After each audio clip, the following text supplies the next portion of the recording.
Halo semuanya, kami dari kelompok 3, kelas 01 SKK 003, program studi akuntansi S1, Fakultas Ekonomi Bisnis, Universitas Pamulang. Dengan saya sebagai moderator 1, Alfisya Pratama, dan rekan-rekan saya. Rekan-rekan semua, kami di sini akan mempresentasikan tentang materi perusahaan yang berhasil dan gagal dalam mengimplementasikan konsep manajemen bisnis sebagai pemenuhan tugas mata kuliah pengantar manajemen bisnis dengan Ibu dosen Ibu Wiwi Hasbiah. Mengenai materi ini, kami mengambil dari PT Indofood Sukses Makmur Tbk sebagai perusahaan yang berhasil dalam mengimplementasikan konsep manajemen dan bisnis. Langsung saja, untuk materi pertama yaitu perusahaan yang berhasil dalam mengimplementasikan konsep perusahaan dan bisnis. Untuk poin pertama dan poin kedua akan saya serahkan kepada Saudara Prayoga. Assalamualaikum warahmatullahi wabarakatuh. Baik, pada kesempatan ini, perkenalkan nama saya Mulia Ahmad Prayoga. Di sini saya akan menjelaskan sebuah sejarah dari PT Indofood Sukses Makmur Tbk. PT Indofood Sukses Makmur Tbk berdiri pada tanggal 14 Agustus tahun 1990 sebagai perusahaan yang memproduksi makanan dan minuman. Perusahaan ini merupakan bagian dari Salim Group, seorang konglomerat bisnis yang dimiliki oleh keluarga Salim yang dipimpin oleh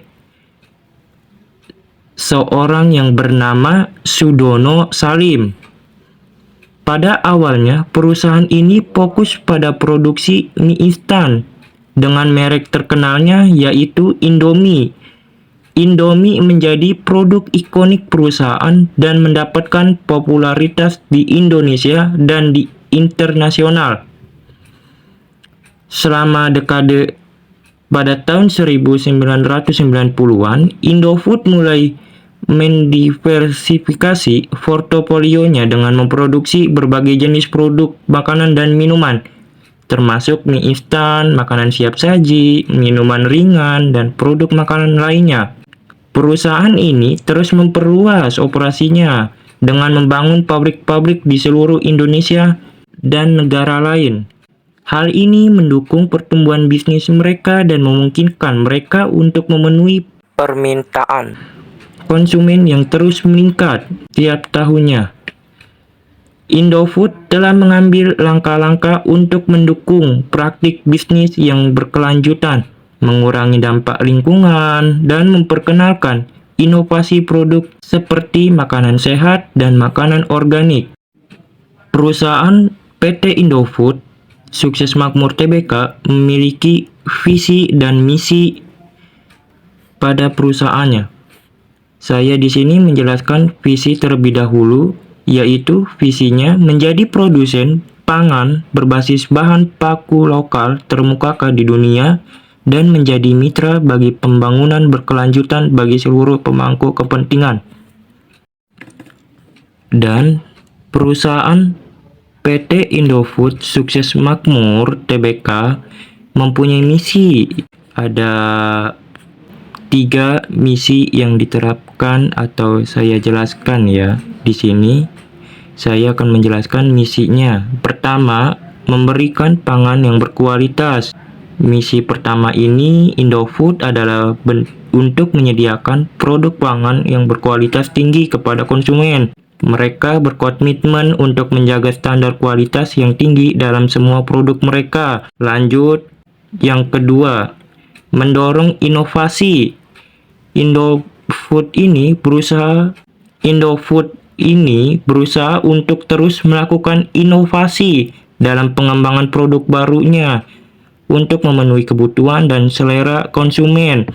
Mereka mencari cara-cara baru untuk menghadirkan variasi rasa dan kualitas yang lebih baik pada produk yang dibuat dari perusahaan tersebut.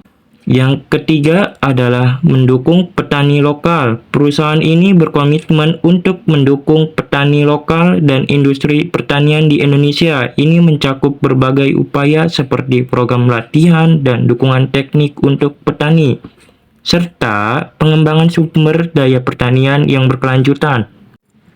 Perusahaan ini memiliki visi dan misi untuk mencerminkan komitmen pada PT Indofood Sukses Makmur Tbk untuk menjadi pemain utama dalam industri makanan, sambil menjaga kualitas produk, keberlanjutan, dan dampak positif pada masyarakat dan lingkungannya.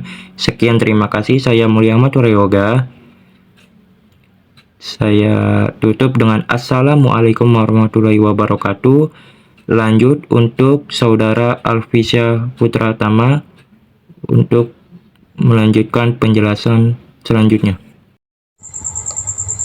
Baik, rekan-rekan Unpam dan teman-teman sekalian, tadi adalah penjelasan dari Prayoga tentang sejarah dan visi misi dari Indofood Sukses Makmur Tbk. Sekarang, saya akan menjelaskan tentang bagaimana mereka bisa mendapatkan keberhasilannya dalam konteks mengimplementasikan konsep manajemen bisnisnya. Yang pertama, yaitu kemampuan manajemen yang kuat, di mana tim manajemen Indofood memiliki pengalaman dan pengetahuan yang kuat dalam industri makanan.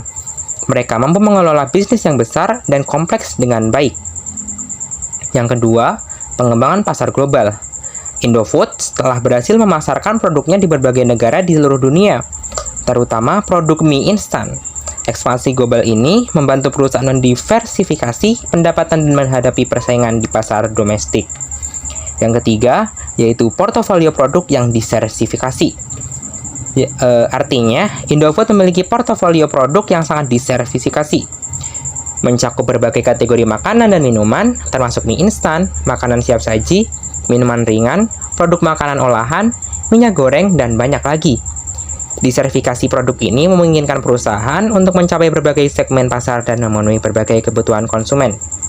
Lalu, dari kesimpulan yang telah kita dapat dari 3 poin materi tersebut adalah bahwa PT Indofood Sukses Makmur Tbk adalah salah satu perusahaan makanan dan minuman terbesar di Indonesia dan merupakan pemain kunci dalam industri makanan dunia. Mereka terkenal dengan merek-merek ikonik seperti Indomie dan Supermie, dan memiliki portofolio produk yang sangat diversifikasi. Dengan komitmen pada kualitas produk, berkelanjutan, dan dampak positif pada masyarakat, Indofood terus memainkan peran utama dalam memenuhi kebutuhan konsumen di pasar domestik dan internasional. Melalui visi misi mereka, Indofood berusaha untuk menjadi produsen pangan berbasis bahan baku lokal terbuka di dunia dan mendukung pengembangan berkelanjutan. Hal ini tentu saja tetap mengacu kepada visi dan misi dari perusahaan.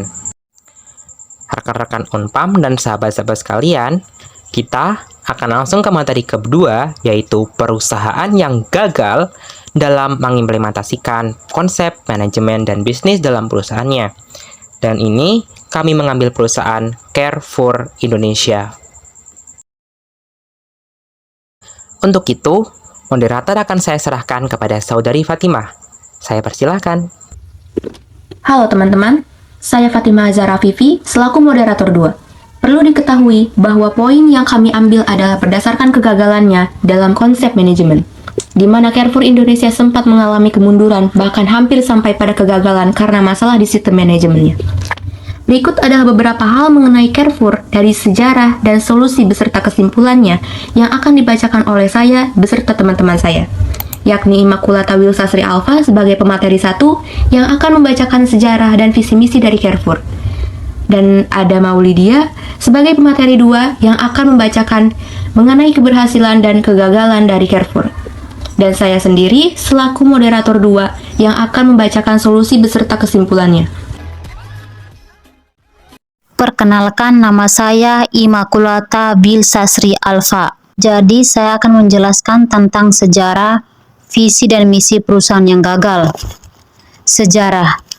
Carrefour adalah jaringan swalayan global yang pertama kali masuki pasar Indonesia pada tahun 1996. Carrefour memulai operasi dengan Indonesia dengan membuka toko pertamanya di Lebak Bulus, Jakarta Selatan. Kehadiran Carrefour memberikan alternatif belanja yang berbeda dengan penekanan pada harga yang kompetitif dan beragam produk.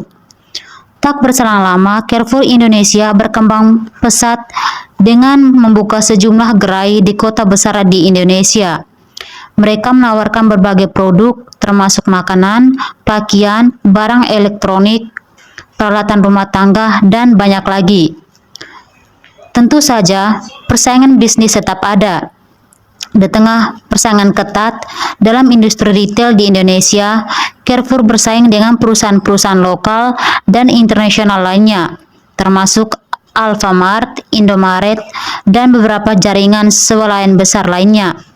Hingga akhirnya, Carrefour Indonesia mengalami masa kemunduran dan membuat solusi dengan membuat perusahaan Carrefour Indonesia diakuisisi pada tahun 2018 oleh PT Trans Retail Indonesia, anak perusahaan dari Citi Corp.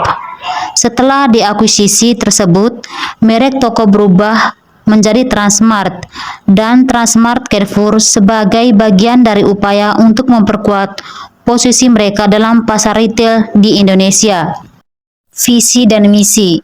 Visi Carrefour untuk menjadi pilihan pertama dalam belanja sehari-hari, menghadirkan nilai-nilai yang unggul dan memperkaya hidup pelanggan kami. Misi Carrefour. Yang pertama, memberikan pilihan berkualitas.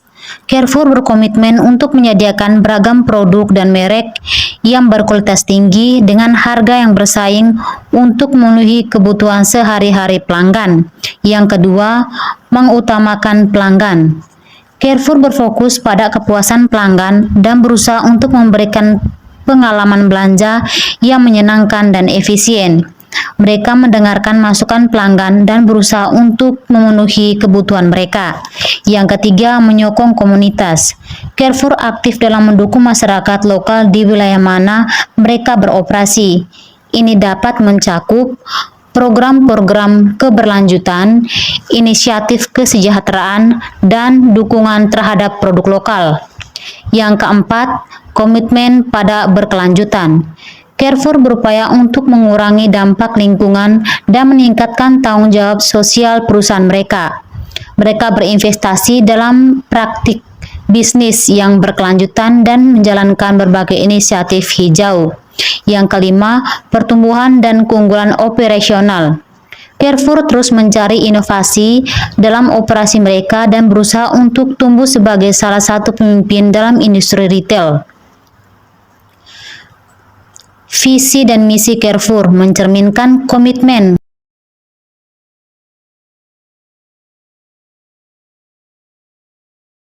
perusahaan dalam menyediakan produk dan layanan berkualitas kepada pelanggan dan berkontribusi pada pembangunan masyarakat. Selain itu, visi dan misi ini juga mencerminkan peran Carrefour sebagai salah satu pemain utama dalam industri retail global dan komitmennya untuk memberikan nilai yang baik ke pelanggan sambil mendukung keberlanjutan dan perkembangan komunitas lokal. Halo semuanya, perkenalkan nama saya Maulidia dari kelompok 3. Di sini saya akan mempresentasikan mengenai tentang faktor keberhasilan dan faktor kegagalan dari Carrefour. Oke, kita masuk ke poin yang pertama, yaitu faktor keberhasilan. Sebelum diakuisisi, Carrefour Indonesia tentu saja pernah mengalami kesuksesan dengan merek tersebut. Hal ini tak luput dari beberapa faktor yang mempengaruhinya, yaitu 1. Skala operasi. Carrefour adalah salah satu perusahaan retail terbesar di dunia dengan kehadiran di banyak negara, Skala operasinya memungkinkan mereka untuk mendapatkan keuntungan dari ekonomi skala dan negosiasi harga yang lebih baik dengan pemasok. 2. Strategi lokal. Carrefour cenderung mengadaptasi strategi bisnis mereka sesuai dengan kebutuhan pasar lokal. Mereka berusaha untuk memasok produk lokal dan mendukung komunitas lokal. 3. Kebijakan keberlanjutan. Carrefour memiliki komitmen terhadap keberlanjutan lingkungan dan sosial. Mereka berusaha untuk mengurangi dampak lingkungan dan mendukung komunitas lokal. 4. Kemitraan strategis. Carrefour dapat membentuk kemitraan strategis dengan pemasok lokal dan internasional untuk memperoleh akses ke produk berkualitas dan beragam. 5. Inovasi dan perkembangan. Carrefour terus melakukan inovasi dalam hal teknologi dan layanan. Mereka mengembangkan program loyalitas pelanggan, aplikasi seluler, dan solusi berbasis teknologi lainnya. Poin yang kedua tentang faktor kegagalan. Berikut faktor yang menyebabkan Carrefour Indonesia mengalami kemunduran karena gagal dalam mengimplementasikan konsep manajemen bisnis dalam merek lama mereka, yaitu 1. Manajemen yang tidak efektif. Kesalahan dalam manajemen termasuk pengambilan keputusan yang buruk, masalah internal, atau perubahan kepemimpinan yang sering terjadi dapat mengganggu operasi dan pertumbuhan perusahaan. Ini adalah poin utama dari penyebab kemunduran perusahaan Carrefour Indonesia. 2. Persaingan ketat. Industri retail adalah industri yang sangat kompetitif. Persaingan dari perusahaan retail lokal dan internasional dapat memberikan tekanan pada Carrefour. Kesulitan dalam bersaing dengan harga atau diferensiasi produk dapat menjadi faktor yang berkontribusi pada kegagalan. 3. Resistensi terhadap perubahan. Keberhasilan perusahaan seringkali bergantung pada kemampuannya untuk beradaptasi dengan cepat terhadap perubahan pasar dan teknologi. Resistensi terhadap perubahan atau ketidakmampuan untuk berinovasi dapat menghambat pertumbuhan. 4. Perubahan perilaku konsumen. Perubahan dalam perilaku belanja konsumen, terutama pergeseran menuju belanja online, dapat mengurangi kunjungan ke toko-toko fisik seperti Carrefour. Carrefour gagal untuk menyesuaikan diri dengan tren ini. Mereka menghadapi penurunan penjualan. Dan yang terakhir ada perubahan regulasi. Perubahan dalam regulasi pemerintah seperti aturan pajak atau aturan lingkungan dapat mempengaruhi operasi dan keuntungan perusahaan seperti Carrefour ini. Sekian penjelasan dari saya. Materi selanjutnya tentang solusi yang akan dilakukan dengan kesimpulan akan dijelaskan oleh teman saya yang bernama Zahra. Hal-hal tadi adalah faktor keberhasilan dan kegagalan dari Carrefour. Berikut adalah solusi yang harus dilakukan. Keputusan besar yang diambil oleh Carrefour Indonesia adalah dengan diakuisisinya perusahaan tersebut oleh PT Trans Retail Indonesia. Walaupun sudah diakuisisi Carrefour Indonesia, masih tidak bisa lepas dari persaingan ketat bisnis mereka di Indonesia yang harus bersaing dengan banyaknya perusahaan top lainnya di tengah peluang bisnis yang semakin tinggi. Itu adalah beberapa solusi yang dilakukan oleh Carrefour Indonesia agar perusahaan tidak rubuh. Lalu, apa saja faktor yang membuat PT Trans Retail ingin mengakuisisi Carrefour Indonesia? 1. Ekspansi bisnis. Trans Retail Indonesia yang memiliki merek Transmart tertarik untuk memperluas operasi retailnya di Indonesia. Akuisisi Carrefour memberikan mereka akses ke jaringan toko-toko Carrefour yang sudah ada, yang mencakup lokasi-lokasi yang sudah mapan dan dikenal oleh konsumen. Yang kedua, konsolidasi pasar. Melalui akuisisi Trans Retail Indonesia dapat memperkuat posisinya di pasar retail Indonesia. Ini adalah bagian dari strategi untuk mengkonsolidasikan pasar dan bersaing dengan perusahaan-perusahaan besar lainnya di industri retail. Yang ketiga, penyatuan sumber daya. Dengan menggabungkan sumber daya dan pengalaman dari kedua perusahaan, Trans Retail Indonesia dapat mencapai efisiensi operasional yang lebih besar dan memiliki lebih banyak daya tawar dalam bernegosiasi dengan pemasok. Ini dapat membantu mereka dalam mempertahankan harga yang bersaing dan memperluas jangkauan produk mereka. Yang keempat, pertumbuhan bisnis lokal. Trans Retail Indonesia juga dapat mengandalkan upaya dalam mendukung produk lokal dan meningkatkan keterlibatan dengan masyarakat lokal. Yang kelima adalah rebranding dan restrukturisasi. Setelah akuisisi, Trans Retail Indonesia mengubah merek toko Carrefour menjadi Transmart dan Transmart Carrefour. Ini adalah bagian dari upaya untuk merestrukturisasi dan memperkuat mereka di pasar retail Indonesia. Selanjutnya ada kesimpulan. Perubahan yang terjadi adalah bagian dari dinamika dalam industri retail dan strategi bisnis perusahaan untuk mengoptimalkan operasi mereka. Hal ini juga dapat mencerminkan perubahan dalam preferensi dan kebutuhan konsumen serta perubahan dalam persaingan di pasar retail.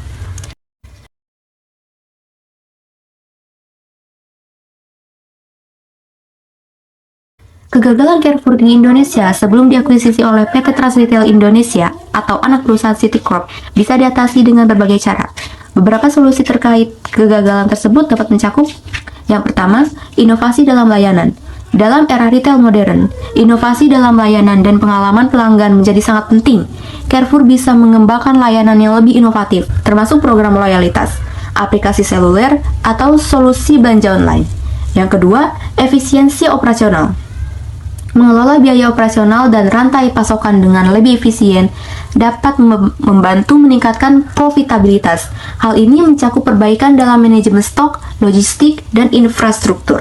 Yang ketiga, pengembangan strategi lokal yang lebih kuat. Carrefour dapat memahami lebih baik preferensi konsumen dan kebutuhan pasar lokal.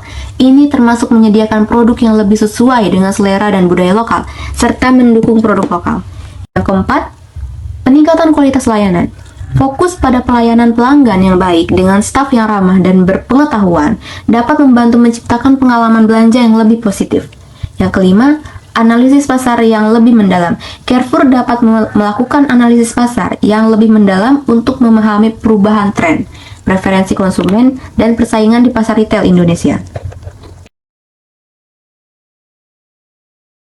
Baik, saya ucapkan terima kasih kepada Saudari Fatimah, Saudari Maulidia, dan Saudari Alfa karena telah menjelaskan materi kedua tentang perusahaan yang gagal dalam mengimplementasikan konsep manajemen dan bisnis. Dengan demikian, semua materi yang telah kami tentukan sudah diberikan atau dijelaskan secara merinci. Tentu saja dengan tokoh-tokoh atau orang-orang yang memberikan presentasi tersebut, diantaranya adalah saya, ada Saudara Yoga, ada Saudari Fatimah, Saudari Alfa, dan Saudari Maulidia. Rekan-rekan Unpam dan sahabat-sahabat sekalian, dua materi telah kami sampaikan, yaitu tentang perusahaan yang gagal dan perusahaan yang berhasil dalam mengimplementasikan konsep manajemen dan bisnis dalam perusahaannya. Dengan demikian, saya harap atau kami harap materi yang dapat kami sampaikan dapat memberikan manfaat yang baik dan memberikan pandangan terkait hal-hal atau perusahaan-perusahaan itu dan bisa memberikan contoh untuk tindakan manajemen ke depannya. Kami dari kelompok 3 pamit, saya Lafisya dan rekan-rekan saya. Wabillahi taufiq wal hidayah, wal ridho wal inayah. Wassalamualaikum warahmatullahi wabarakatuh. Salam sejahtera untuk kita semua.